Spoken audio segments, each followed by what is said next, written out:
Welcome back to the lecture series in application of nanomaterials in agriculture. So, we are into the section where we are talking about the role of nanomaterial in animal production. So, if you remember in the last class, we talked about the mode of synthesis and how it affects the results or the desired results. In that process, I told you that while a whole new paradigm was getting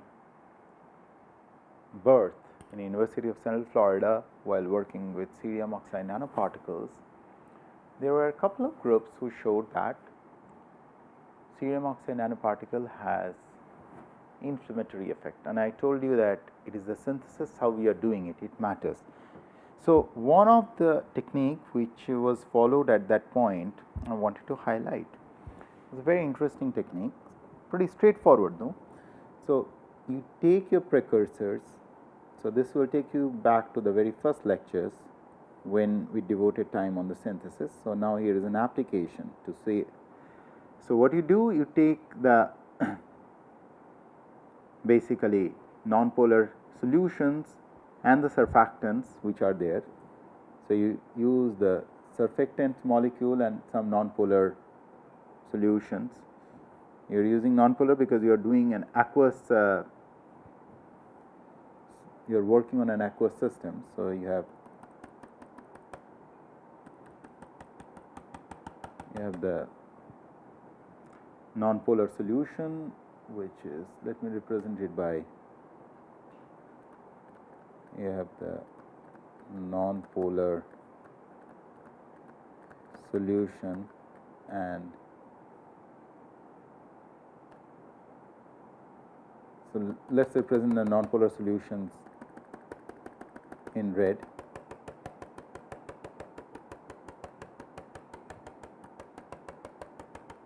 And you have the surfactant molecules which are represented by green.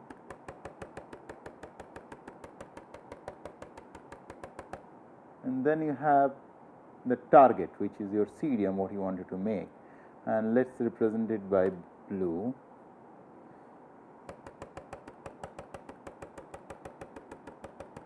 Okay. Now, let me label them. So, you have the green, you have the surfactants, and if you remember, we talked about the surfactants to ensure the you are reducing the surface energy of the system, and then you have cerium salts, and this is all happening in an aqueous environment. So, in an aqueous environment, what will happen? There will be formation of the micelles. So, these nonpolar stuff, in order to reduce energy, they will form micelle like structure, micelle formation.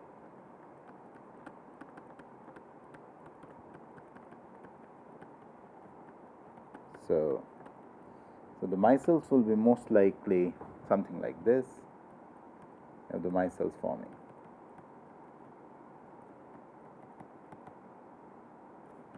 If you sonicate this thing, they will form micelles like this. Okay. So, simple surface chemical process. You are doing a sonication here.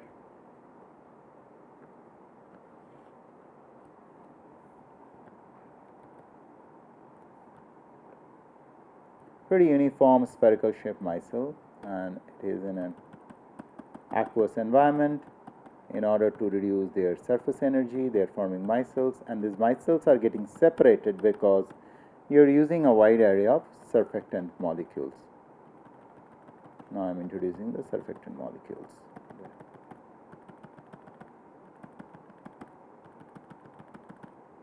Okay.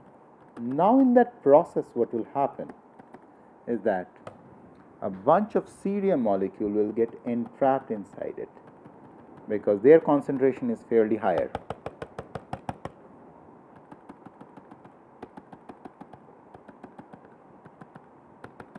Okay. Now, now what you are seeing is that each one of these micelle is acting as a nanoreactor.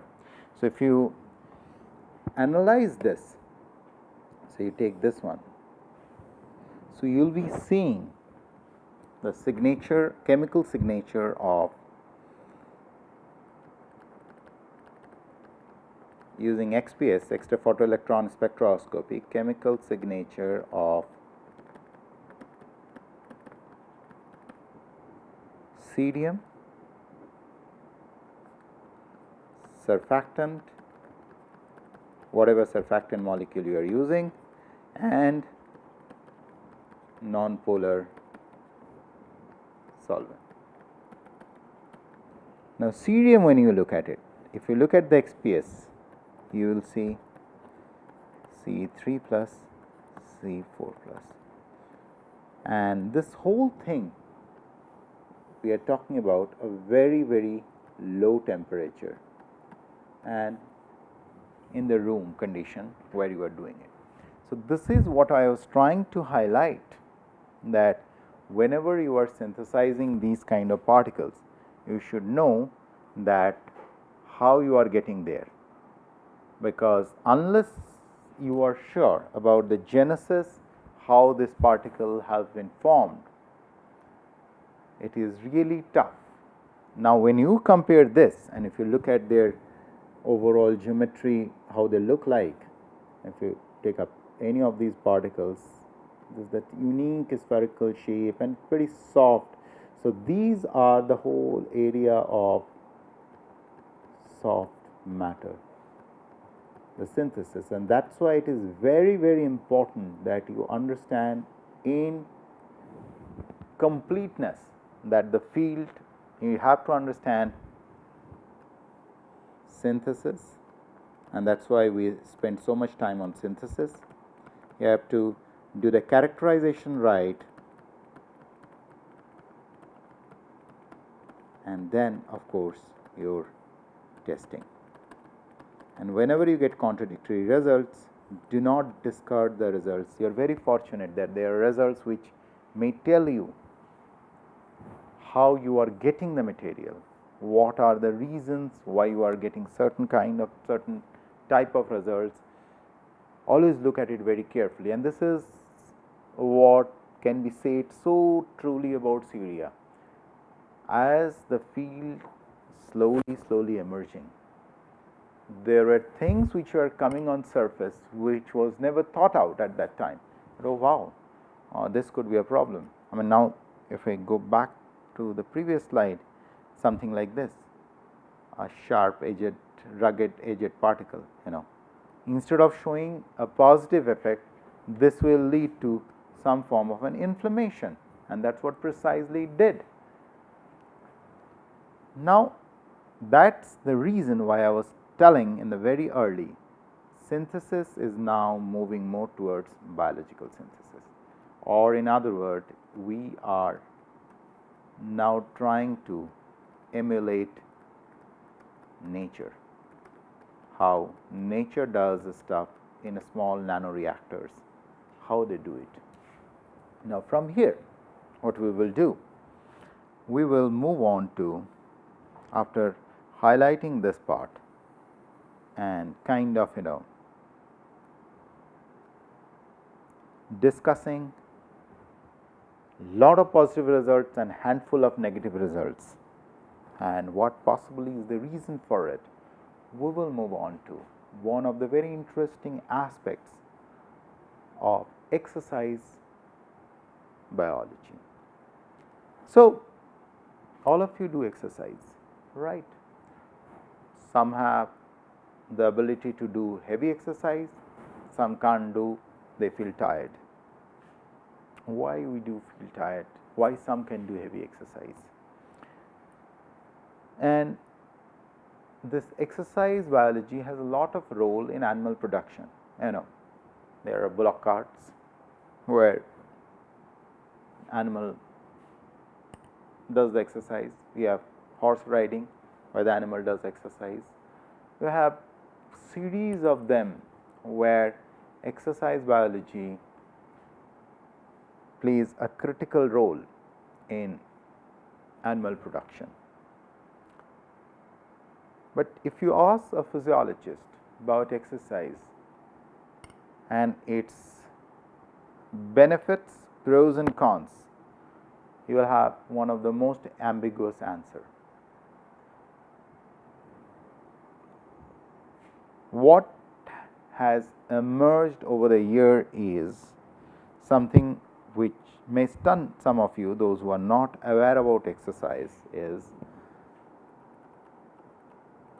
exercise is a kind of a double-edged sword, if to tell it very precisely. Exercise is a double-edged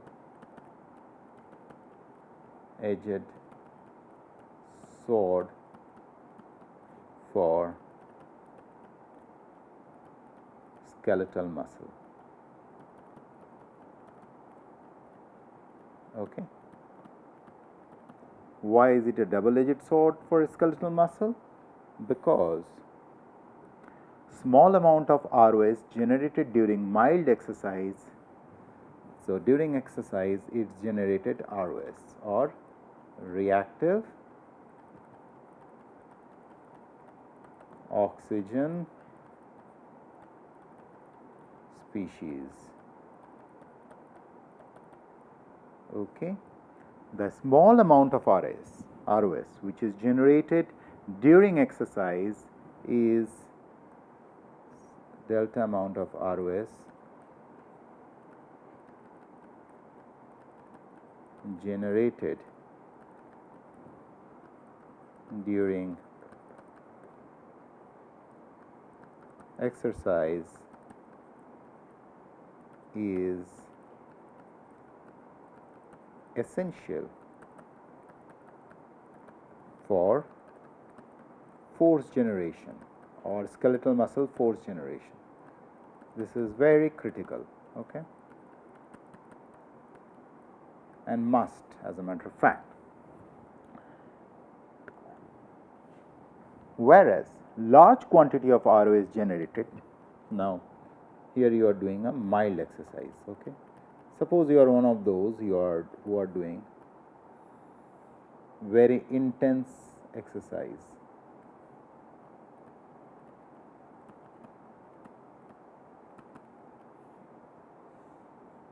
Now, during intense exercise, large quantity of ROS is being generated.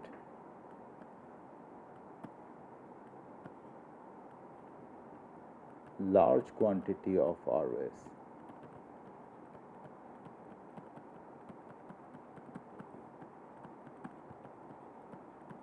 Okay. This large quantity of ROS which is generated during intense exercise may cause contractile dysfunction. Okay. Cause contractile dysfunction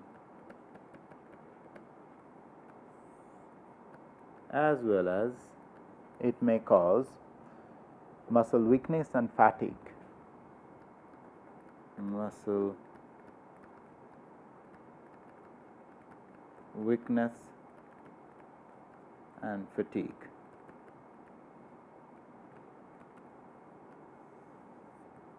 So, if you see the same exercise which is essential for force generation when you are doing mild exercise, has a totally different scenario when we do intense exercise. And so, say for example, a person has some kind of problems in hypothetical situation with SOD or GPX or catalase, the antioxidant enzyme. So, you are realizing if you are generating reactive oxygen species which is .OH, .O, .O and all those kind of NO dot, NO double dot, a series of those reactive oxygen species, these has to be scavenged by antioxidant. Unless they are being scavenged by antioxidant enzymes, we will have serious issues.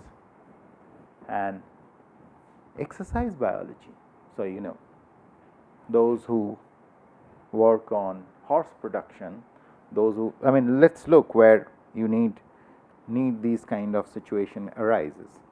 Say for example, those who work on horses, those who work on chicken for meat, those who work on bulls, those who work on buffaloes,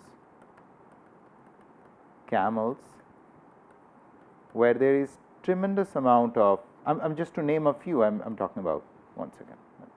Okay. So this is where there is huge amount of muscle movement involved.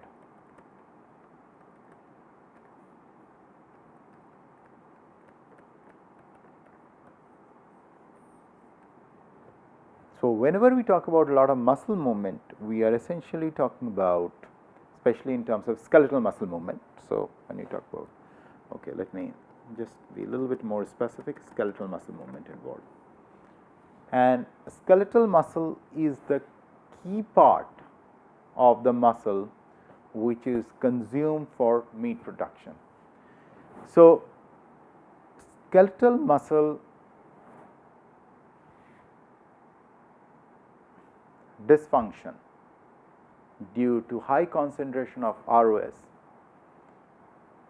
may not be beneficial for the animal producers or for people who are training the horses for horse race or running, an equestrian series of them, from defense applications to sports. There is whole range of areas where animals are needed. Now, under that situation, what they do? Now, if you look at it, when you talk about where all the animal stuff goes, I told you that there is a whole area of nutraceuticals. So much of these nutraceuticals, what you will observe, are small inorganic salt and plus lot of antioxidants which are being given. Now, does it make sense to you why you needed to supplement a huge amount of antioxidant into the diet of the animals? Because if you really want very good quality skeletal muscle growth, coming back here where I was, okay, if you really want very good quality skeletal muscle growth,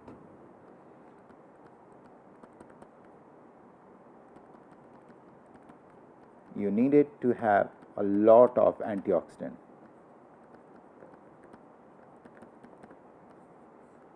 You needed to supplement them with antioxidant. The reason being, because whether they are doing mild exercise, mostly they do heavy exercise most of the time, they're moving around, whatever, they will be generating lot of reactive oxygen species. So now that is the reason why I take you there, because now I will take you back to this reaction which I started probably 3 or 4 classes back. Here is the reaction back. Here you have one very interesting molecule which has a pseudo infinite half-life in a very small concentration. Now, much of these diets, so there is another very interesting aspect. What I wanted to highlight here is, it has been observed that one of the critical questions which has been asked was, skeletal muscle physiology is, could antioxidant therapy improve skeletal muscle endurance? Okay, could antioxidant therapy improves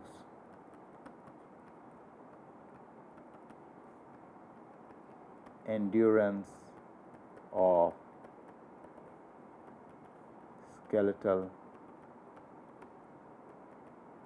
muscle. A very critical question,